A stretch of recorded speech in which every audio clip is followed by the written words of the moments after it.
Game Playing You today interview with influencers.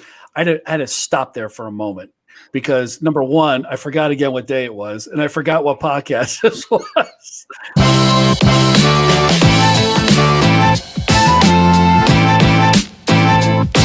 Right.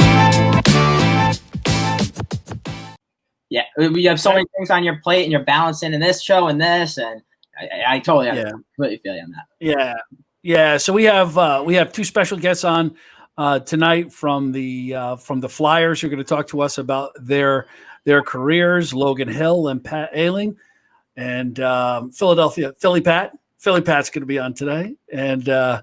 So if you are watching live, you can make your comments below, ask any questions. We'll try to get them up here live and have those answered.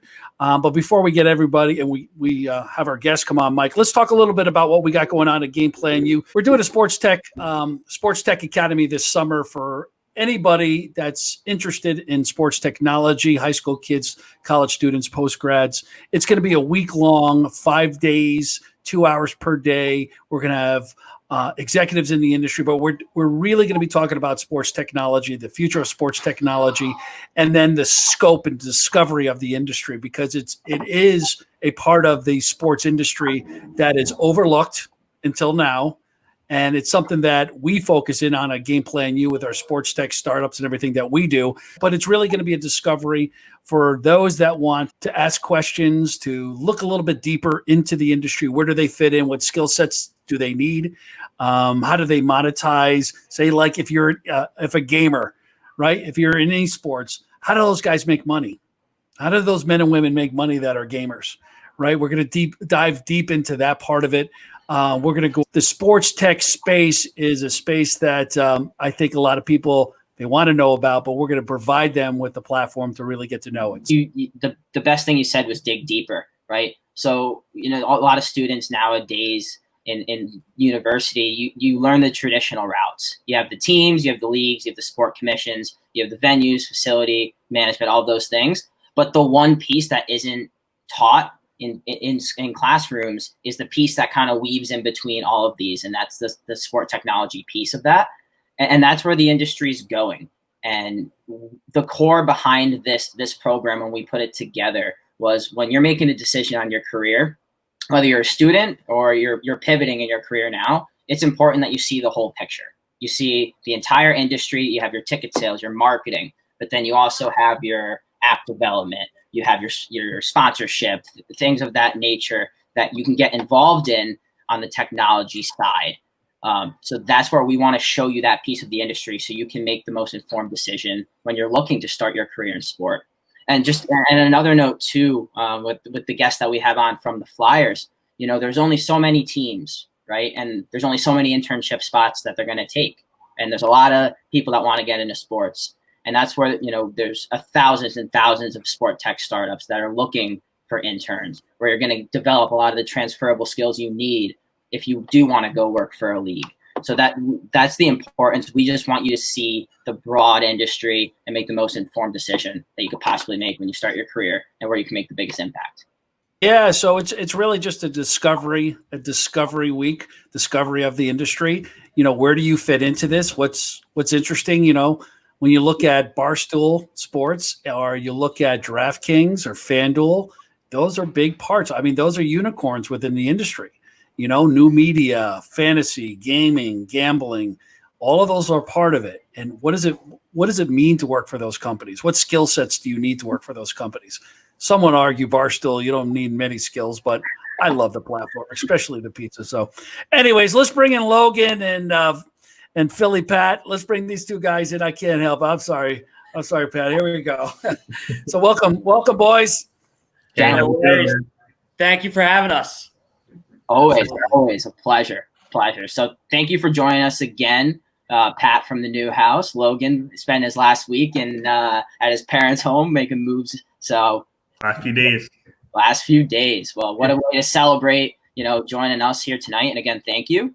So like we discussed, the core of this podcast is for career seekers, right? And just providing advice and mentorship for them to help them get into sport. But for that, we want to share that everyone in the industry has a different story, right? And a different path to get to where they are. So I want to start there. And Pat, I want to start with you. I know when you and I connected the first time and we shared our stories, we kind of have a similar route to the industry where, we both found our passion for sales and being a problem solver. But, our path to the industry wasn't, right to the Flyers or right to HBSE or right to the Yankees. It was starting in a different nature. So do you want to elaborate how you got into the industry and how you got to where you are today? For sure. Absolutely. So I grew up here in Philly, born and raised. Everyone in the office jokes. They call me Philly Pat. It actually started when I was with the Sixers, and there were like 3 or 4 Pats on the sales floor. I was the only one from Philly myself. So that's the origin of the Philly Pat nickname. But yeah, for sure. So I grew up here in Philly and went to LaSalle University. LaSalle doesn't have a dedicated sports management major. They have actually added on some classes for sports management, which is fantastic. And, love giving back to the LaSalle community. But when I was there wasn't that option. I was a communication major, had a marketing minor.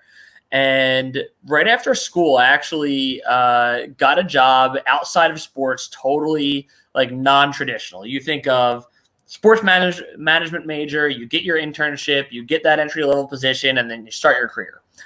I actually got a job, and I was at a media company for a couple of years, traditional media, newspaper. And eventually I actually got some words of wisdom from one of our ad sales guys at the time who said, Pat, like, I know you, we've worked together for a couple of years now. Like, I know you don't want to do this for the rest of your life. Like, what do you want to do? And my answer was like, I want to work in sports, but I don't know how to break in. And my thought was initially that I was going to be on a PR side or a marketing side or something like that. But the next day I applied for tons of different jobs, and I wouldn't necessarily recommend this approach, but I applied for jobs in every department with every team you can think of. Thankfully, the Sixers called me back before any other team had the chance to. So I got to start off my career with the Sixers, with my hometown team. And legitimately, it was the process era Sixers where, they were losing on purpose. And, I couldn't have asked for a better start just because of the people that I worked for. So, my start to the industry and breaking in, a little bit of a roundabout journey there. But once I got there, I fell in love with the sales process and fell in love with the ticket sales, revenue generating side of sports. Yeah, fantastic. And I think that just goes to show that even though you didn't take the traditional route, right? You found your way there. You trusted the process. Not For sure. Take the line, but and you reached your goal there. So Logan, what about yourself? You started off similar to me, UNH alum. Go Chargers! Quick plug. But so you're at the University of New Haven. You're playing football, right? You're studying sport management. How did you get to where you are today? What was your journey? Yeah, I knew, just like Pat, you know that you want to be in sports, but you just don't know what you want to do in sports, and you don't know how to break in. So similar to Pat and Mike, you know this. So I had a job with the rec center at University of New Haven. I'm like, all right, cool. Maybe I'll get into this. And a lot of people don't understand recreation management is kind of sport management as well. So applied to a couple jobs there. And I was like, all right, is this really what I want to do though? Went to a baseball game with the Yankees, with the New York Yankees, with our sports management club, and took a trip down there, and kind of fell in love with meeting the people there with premium services. And I was like, awesome. They're talking about how you need to have a personality, how they love athletes who work in this. I'm like, wow, they're saying everything that I am. So started talking to them, and they're like, yeah, Logan, seems like you have the personality to be successful in sales. So then I went back, talked to Dr. Mumchie, and I'm like, hey, I think I really take an interest in sales. A year goes by, and I connected with Mike Robbins, talked to him a few times. But a year goes by, I graduate from the university in New Haven in winter 2019, so last January, I graduated. And then I don't have a job. I'm like, well, all right, what am I going to do? So I'm scrolling and I'm applying jobs on LinkedIn, and I see a sales associate job at HBSC, Harris Busch Sports Entertainment, 76ers, Camden, New Jersey. I'm sitting in Lumberton, New Jersey. I'm like, this is 15 minutes away. My stepfather works in sports. I was like, this is meant to be, you know? So I apply. I get a call back from Steve, my old manager there, and we just hit it off. Very similar personalities. And then like from day one, you know, just being positive, having the want to learn. I think that's one of the biggest keys. I was always wanting to learn, wanting to connect with people as best as I can. I think Pat can attest to this. I think Pat can attest to this. That from day one, you know, I reached out to him and we just kind of connected, and he kind of took on a mentorship role. So, and then obviously promotion, and kind of took a step up in my career with the Flyers. That's how I got here now. But yeah, that's kind of how the story I just broke into sports and kind of had an interest in the revenue generating side of sports. Just using my personality, you know, and I got to be authentically me. I was like, this is kind of the career for me. 100%. I think, Logan, that you kind of hit on it there, some of our past discussions, but I remember when one of the things you told me where you'd walk around campus and just people knew who you were, right? Wherever you went, you had someone who knew you say, oh, hey, Logan. And I just think that goes to show with your personality, and it stands out. And especially in the sales and service side, you got to be a relationship builder, you know, and you got to be able to connect with all different kinds of people. Bad day, good day, or indifferent, right? Yeah. And, you know, speaking of bad days and bad times, I want to kind of get into where we are now. And, you know, on the trajectory, we got hockey coming back, we got soccer coming back. So some positives there. Unfortunately, on our side, with fans won't be allowed. But Logan, some of the conversations that we've had recently, we've been discussing what the response has been from some fans. So do you want to dive in a little bit there and talk about what you've been hearing from fans in regards to, you know, their eagerness to return to the Wells Fargo Center? Yeah, man. Being an account manager, it's cool. You know, I get to talk to 25, 30 people, different people every single day. And, you know, I have a book of about 300 plus people, you know, that's a lot of different personalities to talk to every single day, every single week, every single month. So you get a lot of different feedback. So you have some people who are super excited, you know, some people who aren't so worried about the coronavirus and COVID-19. They're like, hey, let's get back into the arena. I can't wait to get back. Sign me up, man. Whatever you got to do, keep taking my money. I'm super, super excited about this, you know, season tickets. Here we go.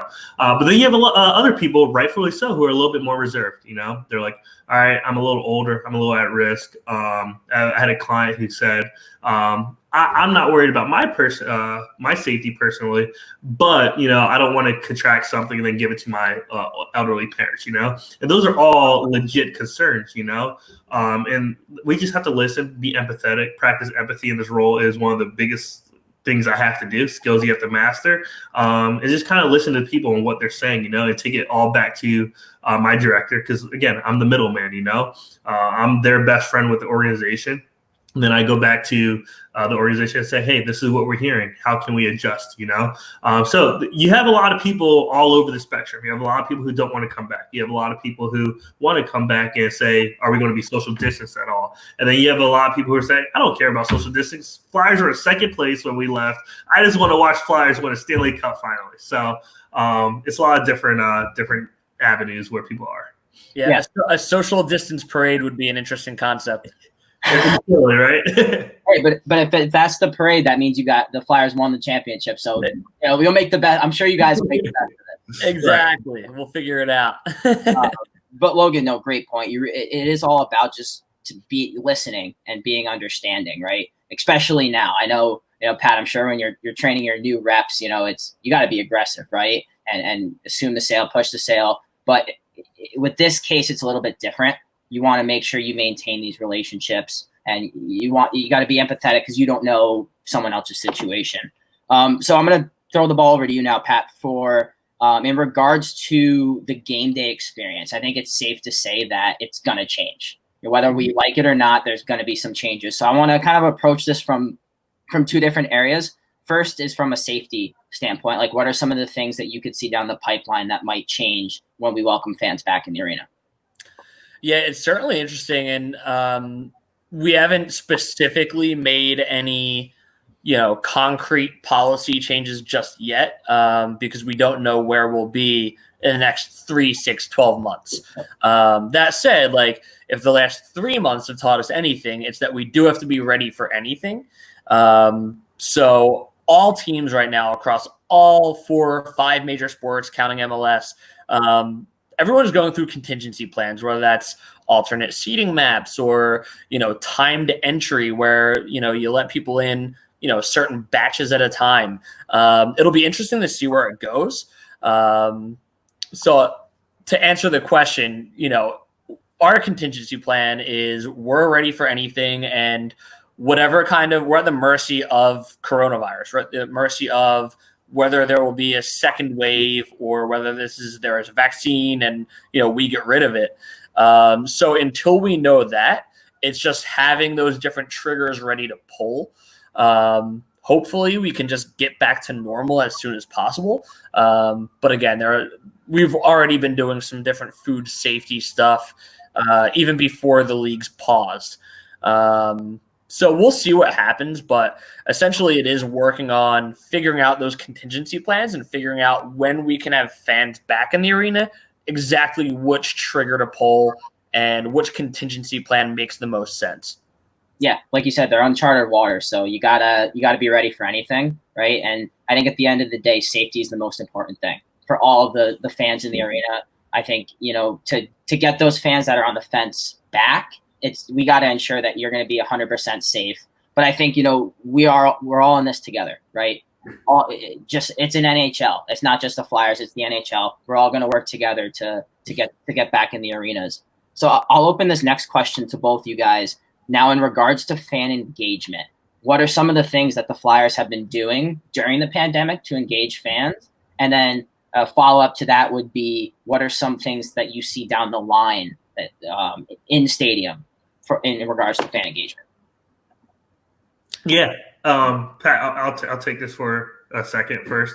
Yeah, absolutely. So I'm a membership service account manager, so this is essentially a focus that I have every single day, and as soon as COVID-19 started, we were all working from home and games got canceled. Our team, we were like, all right, and our directors, our leadership team, were like, all right, how are we going to keep our fans engaged? That's the most important thing, They spend really good money having season tickets, and it is still our job to service them. It's still our job to keep them engaged. So we've done a couple different things, just getting Gritty involved and kind of having Zoom conferences with our fans. It's been really cool to have some special guests.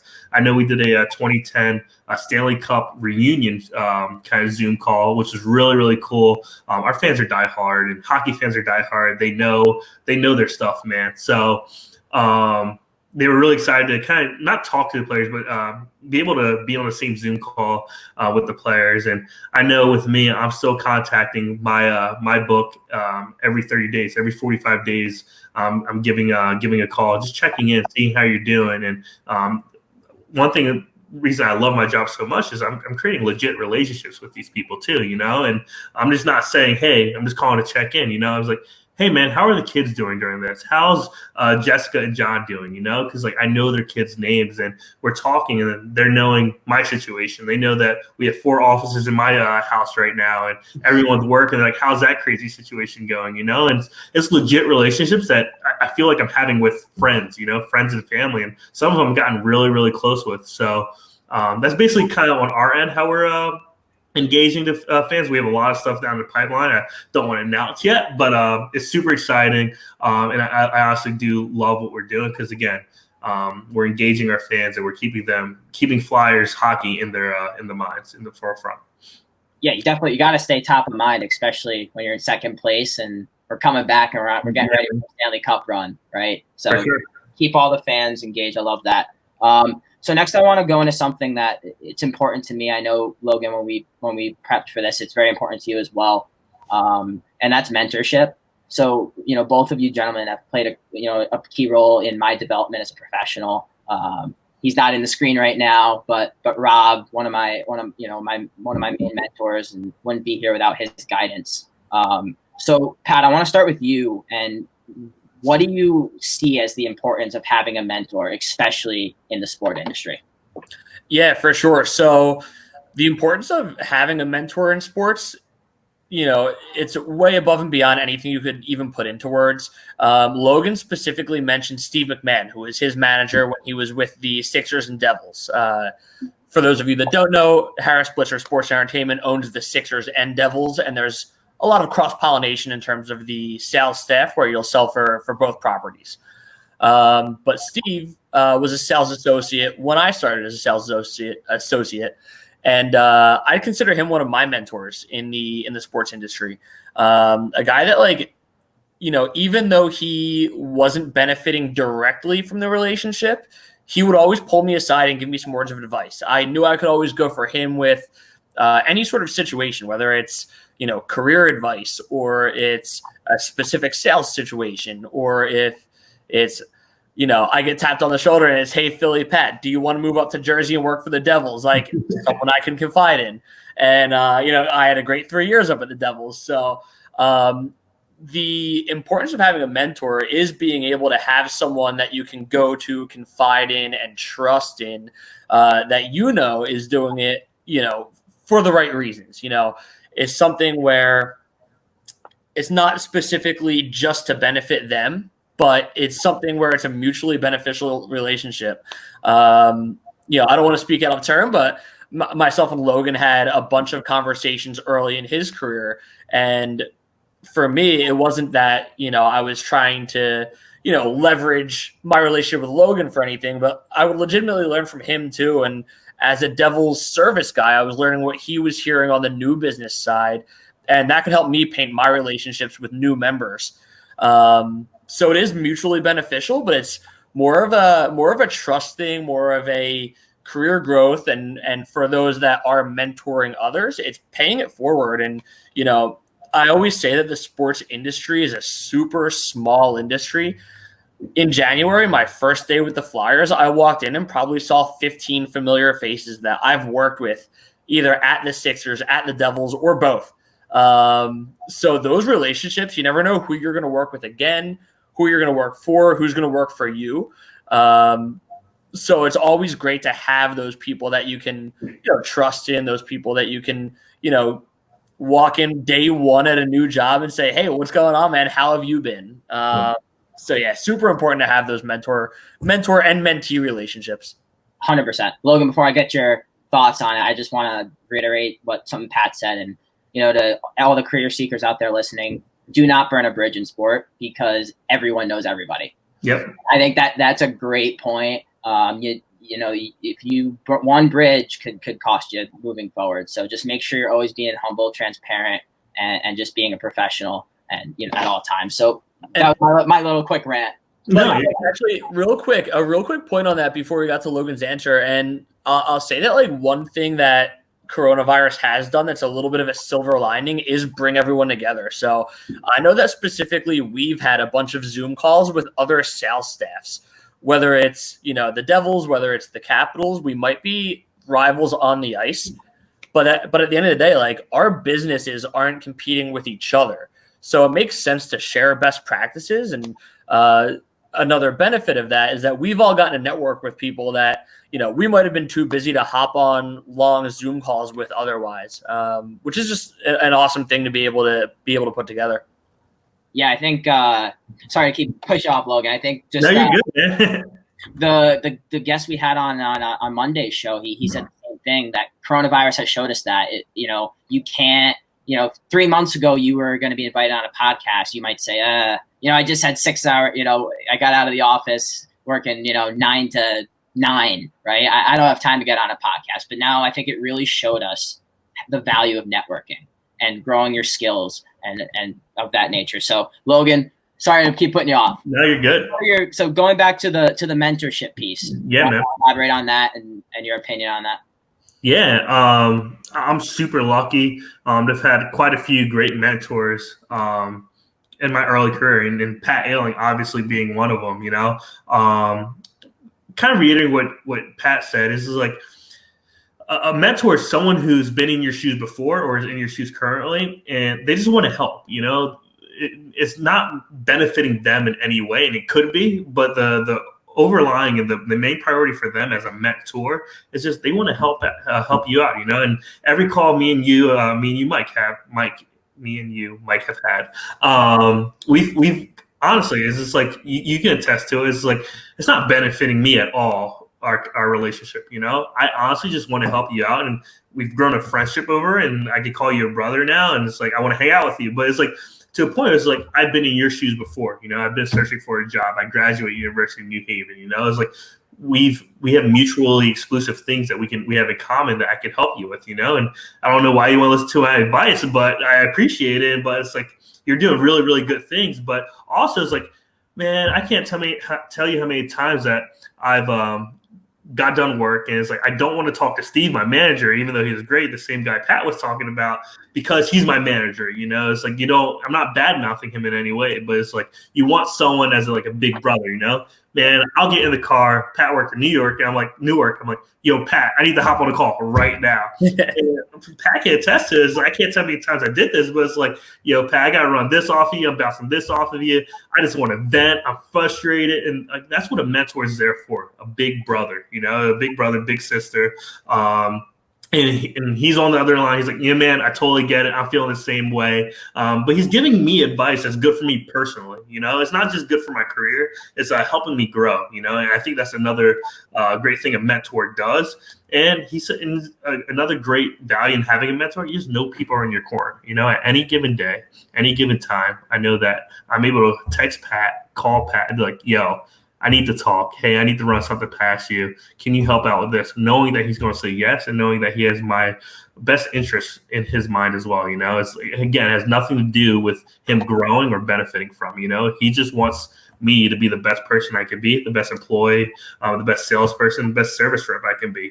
So that's kind of like why I love having a mentor. I have a couple, Dan Andre, M. Jaws, still talk to those guys, and they're awesome. But now Pat, that was there at HBSC, and now he's at the Flyers, and I can't ask for a better mentor right there. Love it. I love it. I think that's one of the key things is a mentorship. A lot of times it's more than just professional. Right? It's that personal relationship. We can get a beer and just not talk about business. Right. But I also think it's important for career seekers to understand that a mentor is not going to give you the answers. They're here to help, and they're here to guide you. And I think, Logan, and I thank you all the time for this, but you don't want all the times I've called you stuck in traffic and just complaining about my day, or I need advice about my career. You never gave me an answer. You asked me questions and trusted that I was going to figure it out. You helped steer me in the right direction, but you didn't give me the answer, because when you do get that first job and you're in that career, you're not going to have someone give you the answer when you're on a phone with a client, right? You got to have that figure it out gene. So I think that's the most important part, and you both hit on that, is the mentee drives the relationship, right? They drive it. The mentor is just there to provide the support. So great input on all of that. So I think I want to now pivot into our last point and kind of take everything full circle back to the career seekers. So I'll start with Logan this time. So Logan, if you have to give, 2 or 3 pieces of advice to career seekers looking to enter the sport industry right now, what would you provide for them?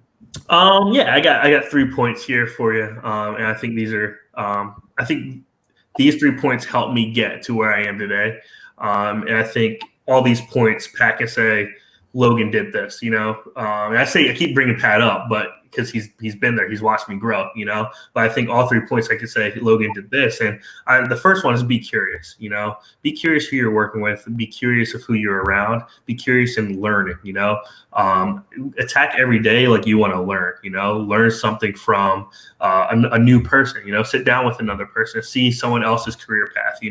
I think I was fortunate enough to be curious and have the want just to talk to everybody I can, sit down with everybody I can. Hey, Pat, you got a time to sit down? Hey, let's chat. Or, hey, Marquise, I want to pick your brain. Or, hey, Aaron Woods, yo, man, let's just talk it up, chop it up. And it's not always about work. It's just about life, Again, these are people who've been in my shoes before. And they're successful, you know. So why not be curious, and why not want to learn from the best, for people who are successful in your business.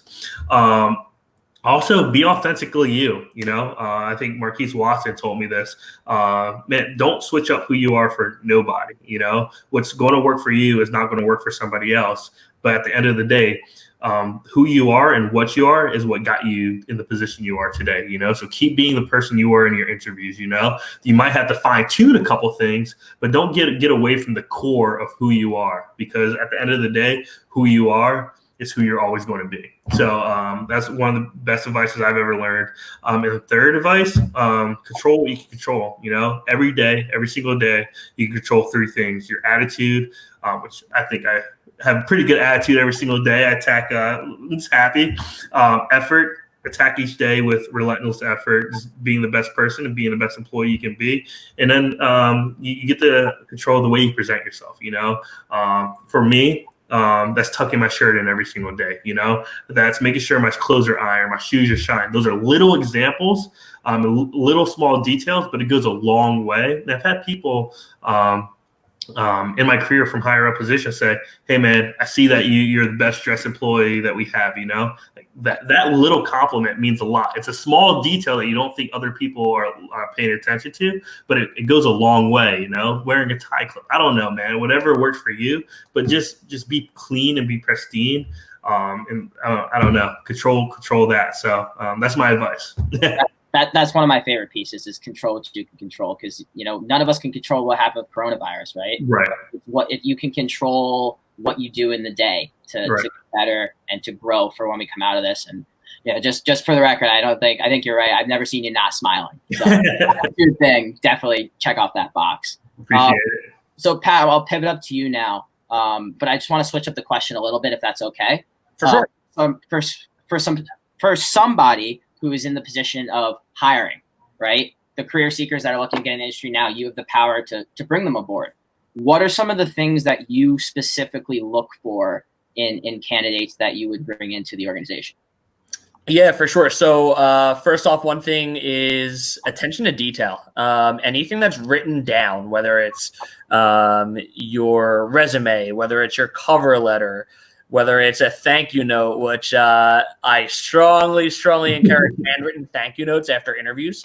But if whatever's written down, always make sure there's the attention to detail on there. If I get a cover letter and it's one big rambling long block of text with no paragraph breaks and doesn't really get to the point, or it's full of typos, full of punctuation errors, things like that, then it shows me that you didn't take the time to at least get it revised, at least get it looked at. So anything that's written down, especially the attention to detail there. Another thing I look for is someone who is willing to go the extra mile. So in terms of when I'm hiring, I like to hire people that are willing to go the extra mile and network with me. We already talked about the importance of networking.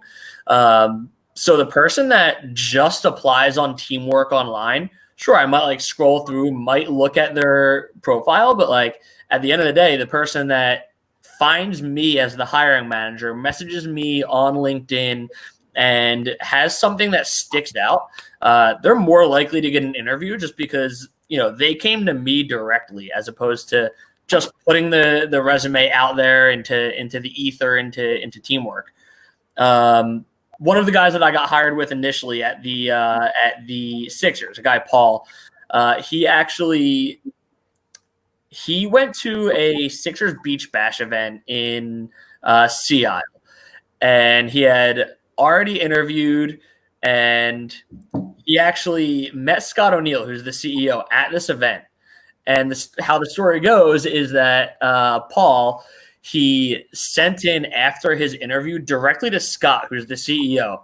Typically, a CEO is not going to be involved in hiring an entry-level sales associate, but he sent a thank you note with a framed picture of when he met him at the Beach Bash event. And Scott went down to the hiring managers, went down to, who would be my account, me at the Sixers at that time, and said, "We got to hire this kid." And that's that extra mile that got him his job. And that, obviously that's an extreme example, But something that goes the extra mile and shows, hey, I really want this job will go a lot further than just putting that resume on Teamwork. Finally, the last thing, and Mike, I know from one of our previous conversations, I've mentioned this before, but as salespeople, at the end of the day, like, we're an arm of our marketing department. We are the people that, our job is to put people into seats, but at the end of the day, like, we're storytellers. How we get people into those seats and how we get people to see the value in a season ticket package or a partial plan or anything like that is by being super excited about it, being able to relay to the customer like why they should get this and what the benefit to them is going to be. And if I'm shown in an interview that someone can really get excited and get jazzed up about something and really like, go above and beyond to throw that description through the wall, like, that's going to show me a lot more than someone who's got a great resume, but can't hold a conversation or can't hold my attention through even an interview. So be excited, be descriptive, be over the top. Like, at the end of the day, that's not going to hurt you. Yeah, I think the be excited piece, you have to be. I mean, we work long days, in the ticket sales and service industry, especially in season. Like, we're working 9 to 9, right? And it's exhausting, and you get up and you do it again the next day. But you got to love what you're doing. You got to have passion for that. And I think the other thing you both hit on was that attention to detail.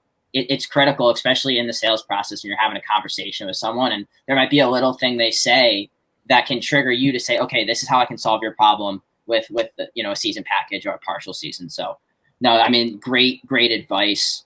I don't want to take too much more of your time. I want to thank you guys both for taking the time. It was great to reconnect with you. I do expect one thing though. When the Flyers win the cup, Rob and I need our invites to that social distancing parade. Got it. It won't be social distance, but you got it. I'm already rolling the quarantine beard right into the playoff beard, so we're good here. Love it. Well, I'm still waiting for my framed-in picture, Mike, of you and I the first time we met. So I'll be expecting that gift. So that was a good one. For all the UNH people out there, is the radio station 10 minutes before Rob's podcast was where we were connected. Love that. I want a bus wrap. I want a bus wrap Shuffleberg. Well, on behalf of Mike and I, we want to thank you guys for spending some time with us, sharing your stories and sharing your knowledge and advice to our audience. So we appreciate your time, boys. I appreciate it. Thank you, guys. Thanks, gentlemen. Fantastic. So Logan and Philly Pat, they were dropping knowledge on us, and what a great bunch of guys. And the Flyers are certainly lucky to have those two down there banging the phones and building relationships. Good to have them on. So thanks for putting that together, Mike. Absolutely. And again, thank you, Pat and Logan, for coming on. I hope the audience got a lot out of that, especially that last part. Taken away from that, you had a hiring manager right there who hires entry-level employees, and you got firsthand what they're looking for. So hopefully that helped a lot of career seekers out there.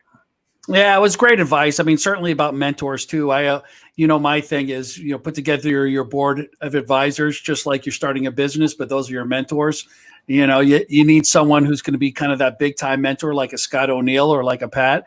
You need that one that's going to give you advice when you need it, that's been in your shoes or as a peer. You need that one that's like a coach that that pushes you, that mentor that's a little bit tough and a little bit uncomfortable, that's way out of your league. But man, they're going to tell you the truth, and then you need that mentor that's really, really well connected, that has a massive, like a Brandon Steiner, right? Someone that has a massive network that could open up a tremendous amount of doors to you. So, put together that mentor board of advisors in your life, in your career is always one of my key tools, and sharing. So Michael, thank you so much. It's another great day. Another great day to be a Charger. Obviously, another great day to be on Game Plan U today, spending time with you. If you're going to subscribe to our channel, please do. All the other shows are on there. This one obviously is live, but that's at Sports Biz Radio on YouTube and iTunes and Spotify and every other podcast channel that's out there as well. But we'll be back next Monday morning, 10 a.m. East Coast Standard Time. Any last thoughts, Michael? Yeah, just quick. I want to follow up from the last show. I got a bunch of direct messages on LinkedIn from people, sharing that they've reached out to 3 new people the last few days. Just keep it up. Keep up the good work. And the last advice I want to give is prepare for tomorrow today, right? So that'll be my word of advice is prepare what you want to do tomorrow tonight before you go to bed. And then that way you're ready to get up tomorrow, rocking and rolling and attacking the day. Absolutely. Sunday nights are Sunday night's a work night, boys, right? Sunday night's a work night. Get going on Sundays. That was one of the first pieces of advice you ever gave me. Always. Everybody, what they're doing Sunday night. I can tell you Scott O'Neill's sitting there at Sunday night at 7:00 looking, right? Getting ready. He's looking. If you ever want to get a responding email from any executive, any high-level executive, Sunday nights. I'm telling you. So that's my word of advice. Mike at gameplanu.org. Reach out to Mike. Reach out to Mike for any questions that you have. Tell him what your what's those 3 tips are, right? Who'd you reach out to? Those three people. 3 people a day. Right? Yep. And I'm Rob at gameplanu.org. Thanks everybody for watching. On behalf of Mike and myself, Rob, we'll see you next time. Take care.